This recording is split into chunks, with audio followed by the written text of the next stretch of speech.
vanad eesti keele kateedri ruumid. Siin oli minu töö juur 40 aastat.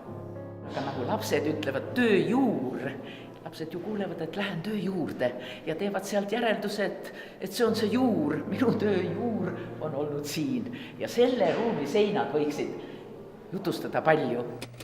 Esimene mälestus Tartust on ikkagi ülikool ja ülikooli peahoone, sest meie olime majutatud peahoone kõrvale sisseastumiseksamite ajal ja ma kõndisin, kui oli võimalus natuke pead jahutada peahoone ees õhtuti. Edasi-tagasi vaatasin taevatähti ja mõtlesin, peaks ma ülikooli sisse saama. Nii et siin nende kuue samba ees edasi-tagasi olen ma käinud 54. aastast alates. Ja kogu minu hilisem töö on ka ju seotud Tartu Ülikooliga, peahoonega 40 aasta vältel. See ruum on minu jaoks eriline.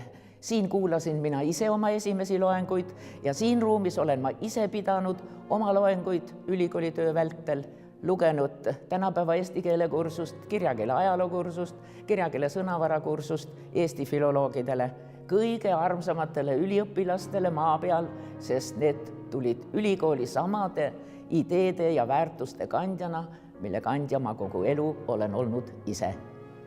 Igasugune töö ülikoolis, olgu see siis õppejõutöö või teadustöö või ka ühiskondlik töö, kõik sünnib Eesti rahva heaks.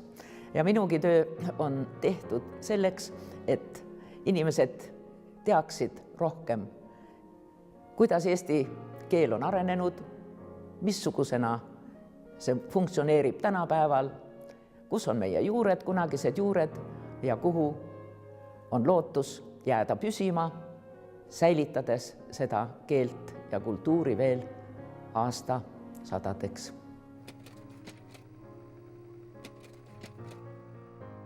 Kui rääkida sellest, mis mulle on Tartus kõige südamelähedasem, siis on loomulikult oma koduümbrus. Elan Taare puiesteel, Tähtvere park on lähedal ja kui lapsed olid väikesed ja kui me olime abikaasaga ka koerapidajad, siis oli meil alailma võimalus jalutada.